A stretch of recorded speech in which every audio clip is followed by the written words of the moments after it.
Good evening. This year will be a very big year for the boss of the Christchurch City Council. How will the finances of this city impact the way services are delivered? Council boss Dr. Carleen Edwards is my guest tonight, and Lynched starts right now.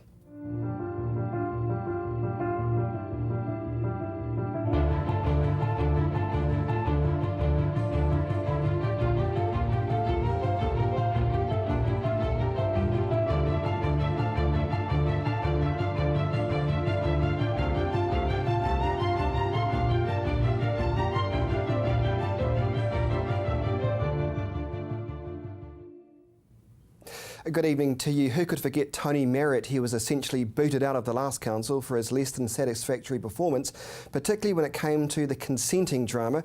He was, of course, replaced by Dr. Carleen Edwards, who is my guest and joins me right now. Good evening. Good evening. Thanks so much for your time. Lovely to have you on the program. Thank you. Were you surprised by the funding shortfall the city faced following the Court of Mentor reports, following the various reports? Well, I think that the city's had a major event and the council has to deal with not only its business as usual, but a huge rebuild, the issues around flooding that it didn't expect as a result of the earthquake, and mass movement. So I think all of that was always going to be a big number. And I guess with the Court of Mentor report and some of the other reports too, is it fair to say that that number was evolving as we weren't expecting floods, ongoing insurance issues, massive delays? It seems to go on and on and on, doesn't it? Does there come a point where you can draw a line in the sand and say, this is it, this is the money we've got to play with, this is the amount of money we've got to spend? Well, I think that's what our long-term plan is about looking at what our assumptions are. Where we can draw a line, we can do that, but sometimes we've still got estimates in terms of what we might think we might get in terms of some revenue, and also what it might cost for some things. But I have to say that the previous plans, financial strategies, were based on 2011, 2012 information, and we know considerably more than we did then. So the cost of some of the huge amount of damage in the city, and thinking about how we're going to approach those. So it was always going to evolve a bit more than we expected. Do you sometimes sit in your office and think, oh no, another report? That much? I mean, the budget blowouts. Do you wonder why you bothered taking on this job in the first place sometimes? Well, I think that all adds to the challenge. I mean, the numbers will settle down, but actually, now that we know a lot more, that allows us to actually find ways of solving it. Well, let's just talk about the governance of the council so I can get this straight without asking questions you can't answer. So in terms of the governance about trying to solve those problems, you essentially manage the day-to-day operational side of stuff, but it is the councillors and the mayor that have the final sign-off, is that correct? They certainly make the decisions and set the direction for the organisation. My role is actually to find and develop an organisation that's fit for purpose and to achieve the aspirations and the direction that the councillors and elected members desire. Is the council, in your mind, when you first took on this role, Doctor, is it fit for purpose? Now, as you see it, be honest.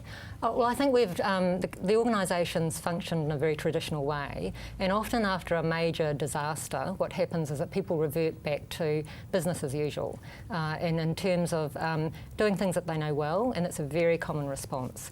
But we're not in a business as usual environment, and our world's changing around us, and so we need to change as well. So we're looking at everything that we do and thinking about, rather than being internally focused, thinking about why we're there for the residents of Christchurch. Making sure that what we do has an impact in a positive way in terms of our residents. Do you sometimes worry that well-intended statement gets lost on some of the staff?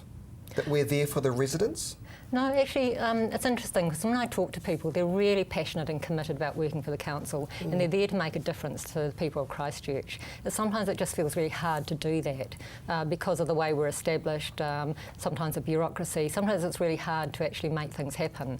And we want our organisation to be a can-do organisation. Can you change that? Well, we're attempting to. So we've established a program called Great for Christchurch. We think if it's great for the organisation, it will be great for Christchurch. And that's looking at a transformational change across the organisation based on three things. So one is about that really being focused on the people of Christchurch, being very citizen-centric, if you like, and the things that we do and outward focused. The second thing is on continuous improvement. So everything we do has to improve. We learn from any mistakes we've made. Today is better than yesterday. Tomorrow will be better than than today. And as a result of that, we'll also look at how we can be much more efficient and save money in terms of the way that we do things. So stop the waste and duplication that we have. Well, that's nice to hear, and I understand in terms of operational expenses, the council is trying to cut back 4% every year. Is that right? No, it's 2% per year for 3 years. Is that doable? It's certainly doable. It's a stretch target, and in fact last week the council even asked us to actually think about whether there is more that we can do. But my sense is that in the past, if people just cut budgets by that amount, it doesn't work. It's a bit like losing weight, you lose weight quickly, then what happens is you end up putting more weight on in the end, so it's not sustainable. And the same with budgets. The best thing to do, in my experience, is actually about change the way you do things, so it's a sustainable change in the future. A lot of tough decisions to make. Do you think this year, when it comes to trying to make a council that's sustainable, that loses that fat, but keeps it off? Well, I think that's absolutely what we're about, and it's achievable, but it will take a lot of work, and we'll need to balance out all the decisions we need to make. There are some big decisions in other areas as well, but certainly in the way that we work, we'll just continue to work away at that. You've got one hell of a task. I don't envy that, that's for sure. There is plenty to discuss in this program, and of course many people hark back to you would have heard this in the media no doubt, and perhaps people that you're surrounded by, the Bob and Tony show and all that kind of stuff, and you have been essentially brought in to get rid of that. But I can't help but just show you this, and I'll show the viewers at home too. It's on the front page of the Christchurch Star, is Tony Marriott playing golf. Now, I know you're going to be very careful with your answer here and make it very considered, but I have to ask you, when you see that, when you know that this man is partly, some would suggest, responsible for the consenting drama that's cost the council $11.5 million, and here he is playing golf, he got, what, $800,000 payout.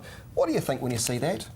I think he's lucky to be able to play golf. I think one of the issues for me is that it's always difficult to question decisions that are made when you're not in that actual environment at the time. And I wasn't around to really understand what had happened. But from our perspective, it's we move on from here. How do you move on from there, though? Has the council been able to do that effectively? I mean, let me talk about the $11.5 million. A lot of cash to throw at a problem from a previous council, isn't it? So the 11.5 million around the building consents and the review that had to happen, there was a total revamp in the way that those services were provided. And that covered things such as recruitment of staff that had the right experiences, technology development, with changes in processes and systems, and those things actually impact on the rest of the organisation, not just the building consent area. But I have to say that the building consents have more than doubled the amount of consents they do, to 10,500 in the last calendar year, with $3 billion. So it's a largest investment, but for a huge program that's running. So when you see the reports that come to your office that suggest X amount of consents, must be a feeling of hope and satisfaction knowing that there is still plenty of private investment that's willing to give Christchurch a shot despite what others may think, because perception is everything. But you are in a position to see the perception of being positive, of lots happening, right? That's right, and I look out my window every day and I see all the cranes working about. I drive past the Hagley Oval, North Hagley Park with Te Matatini. People are coming to Christchurch because things are really happening, and I think we're starting to see that in the rebuild as well. So buildings coming up. Sometimes it's hard to see that because there's a lot of planning or designing going on, but then they almost sort of pop out of the ground. Sure. We're going to take a break. When we return, I want to continue the conversation about, is there too much fat inside the council, plus the cost-sharing agreement. Is it actually a done deal? Stay with us.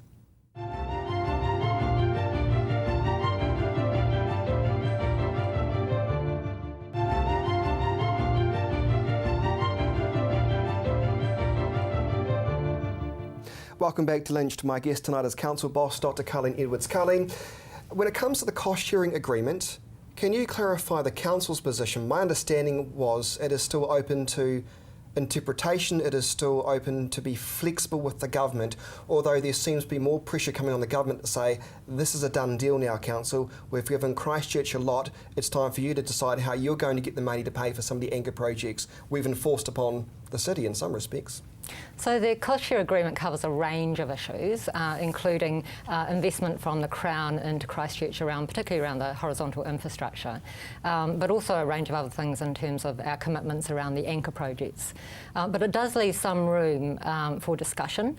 And if, for an example, there is the review of the horizontal infrastructure, which is underway at the moment, where we actually look at the Council and the Crown's commitment and whether in fact that's appropriate, and with the view that it might go up, might go down, or might stay the same. In terms of the costs? In terms of the contribution of those. Right. So Crown contributes 60% of horizontal infrastructure at Three Waters and 83% in terms of roading, up to a cap. So the council estimated at the time, just prior to signing, that there was about $3.4 billion a cost. And Crown committed to 1.8 billion and Council committed to 1.1 billion. Has Council got that money though? Well, that's part of the financial strategy in terms of looking at options for how we commit to not only the cost share agreement but to the other facilities in rebuild. I'm not sure how much you can say in your position at Council, but when I was on Talkback Radio last Friday and it was announced, or Thursday perhaps, it was announced that the proposal was on the table for a 33% rate increase over 4 years. I know you probably can't give your opinion as such on that, but can you break down the numbers for me in terms of just, I mean, it sounds, look, what I'm getting back from the people of Christchurch, from all sides of society, from all communities, that's not going to happen. There's going to be a rates revolt if the council even tries it on. And your position as Chief Executive, if that's the case, then the council is going to have even less money to play with. Do you accept it's just a figure that people can't seem to stomach, swallow? I understand that people have been through a lot, and to have continually large increases in rates over a period of time, because they had a large increase last year as well, makes it really difficult. But what the long-term plan is about providing some proposals to the community. It's important we have their input into that. So in terms of meeting our funding gap, and we have to solve for meeting it all, then we have a few levers, but limited number of levers. So we can increase our revenue, so increase rates, or we can increase our debt up to a certain level, or we can increase the release of money from our assets, or we could decrease expenditure either in capital or operating. So those are our levers, and the discussion is really about what's important to the community. Is it about trying to do everything we possibly can, or is it delaying some things, or is it about increasing the amount of release from assets and rates so that we can actually achieve some of the things that they want in the short term. So it's really important that people have a look at that and think about those levers and what they would like. And thank goodness that is genuine, meaningful public consultation, yes, unlike perhaps what some would say Sarah has been. I do worry though when it comes to the convention centre, and they can go on as much as they want that they've released the business case. Most of it's redacted. You can't even see what is which. You know, I was speaking to Leanne Dalzell and Minister Brownlee. They've both said to me they've still yet to work out the finer detail in terms of the ongoing operational costs on the city. Now, we know this for a fact that convention centres across the world are loss-making facilities. They don't make money. I'm surprised that the council can put out a plan not knowing A, the exact business case for a convention centre, and B, who's going to pick up the ongoing operational costs. I mean, the ratepayer is going to have a hard time having to pay for something they A, might never use, and B, is a loss-making venture. What are your thoughts on that? So there are lots of reasons for building an anchor project like a convention centre, which is about bringing people into the city as opposed to making a profit, and other reasons such as that.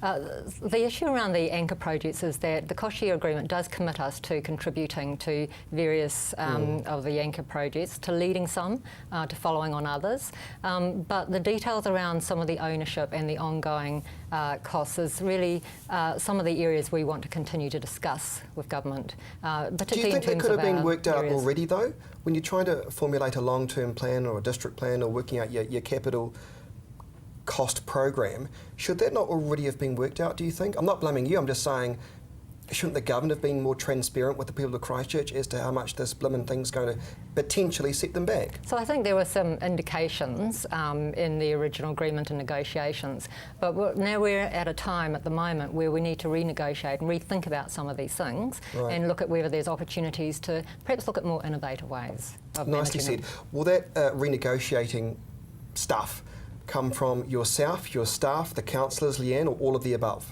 I think it's a joint effort. There's work that happens between officials, and there's work that happens between politicians. Okay, let's discuss the ongoing, perhaps perceived inefficiencies of the council. You would have heard this before by many of the same council critics who say the council is a bloated bureaucracy full of pen pushers. Whether that's true or not, who knows? I don't know. And they're on far too much money. When I said that you were on the program tonight, a lot of people were saying ask or tell Dr. Colleen Edwards to slash the middle managers' salaries. And I was looking at your annual report. You've got quite a few managers doing quite nicely, thank you very much, well over 100 or hundreds or so on over 100K. I mean, not bad money if you can get it. Are you looking at ways to integrate jobs?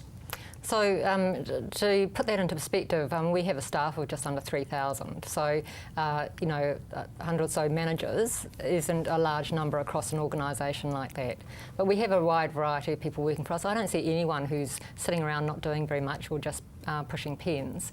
And people are really committed to what they're doing. So how many staff you got, roughly? Between 2,500 to 3,000. We have some temporary workers around. Now that doesn't include lifeguards. city care staff, does it? No. It still seems like a lot of people. We do a lot of things. We have a really broad, diverse range of things that we do.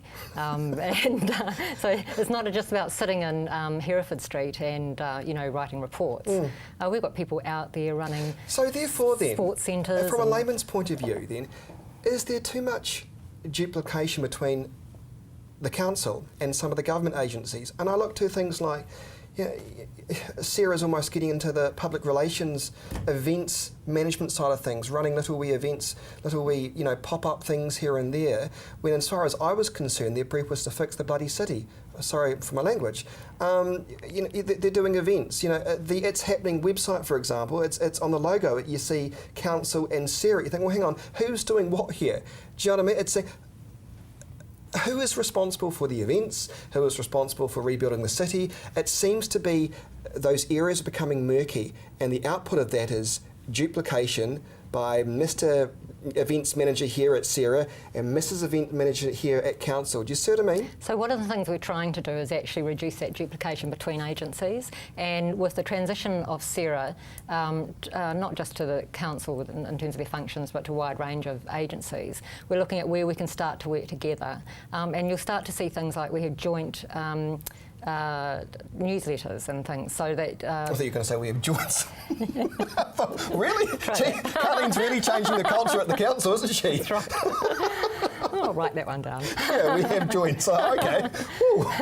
But joint newsletters. So starting to reduce the duplication of sort of information, things like that. And as we start to work through transition, we can start to see areas we can work much more closely on, or areas that perhaps the council might take a lead on rather than Sarah. We've got to take a break. After the break, I know the council was going to take a lead on attracting and working with private investors, so we'll see what the council's plans are for that. Do stay with us.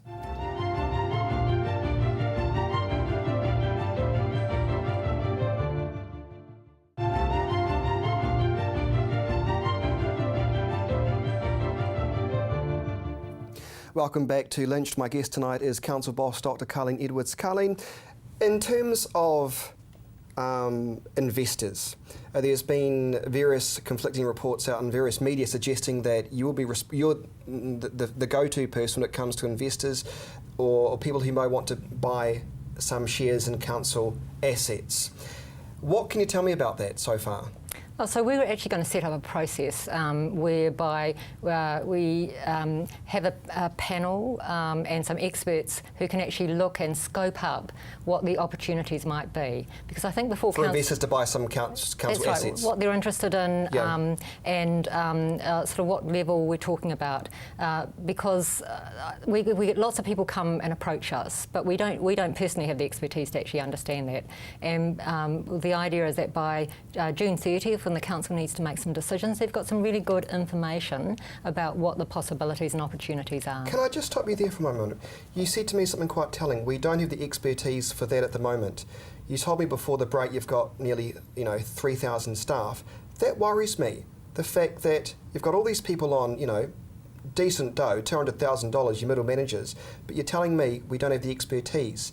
Do you see how that can grate on me and the viewers? What does this mean? More consultants? No, this is very specialist expertise in terms of understanding sale of assets, the sort of investment type of information. That's not something that's held generally across an organisation at all. That's highly specialised expertise that will help us in terms of understanding that. Okay, the city's insurance issues. We still seem to be a long way off from having some cash from Civic Assurance and their reinsurers. What can you tell us tonight about where we're at with that? Because that's, once again, the city seems like it's being kneecapped by the insurance companies or the reinsurers until the city can get back on its feet. We need the cash. Yeah, so we're no different to a householder that's still struggling with their own insurance, except that we've got some very highly complex claims and discussions over is it rebuild or repair, and working through those exactly the same issues. Plus we've got hundreds of assets, and most of those have required detailed engineering assessments. But we do have settled with EQC on our social housing, just under 60 million of that, and we have received something like 136 million on some of our infrastructure to date.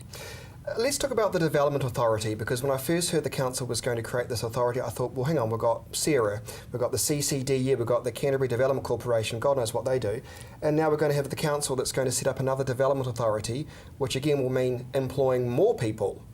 You are directly responsible for the structure of this authority. Number one, do we need it? And B, how are you going to make sure it's efficient? Indeed. So that one of the problems is that investors come to Christchurch and they do have to go around 4 or 5 different agencies. Wouldn't they have to go around 6 now? Oh, 6. So we want one point in terms of the rebuild, right, where investors can come and actually be supported in that process. The other issue is that the council's really interested in regeneration, not just rebuild. So not just facilities, but actually regenerating communities and looking at how you bring things together. So the Development Authority will leverage off some of the land we have, some of the investment we can make into these sort of things and actually get a better product than it might be through an ordinary project by project basis. So that's really the idea around it. It will start small and it will be around some specific areas or that we'd look to improve. Sorry to interrupt, will that Development Authority also have some focus on the suburbs? Because I do feel that sometimes we're becoming too obsessed with the CBD, and I wonder whether this council, whether you think this council could do more to enhance areas like New Brighton, for example.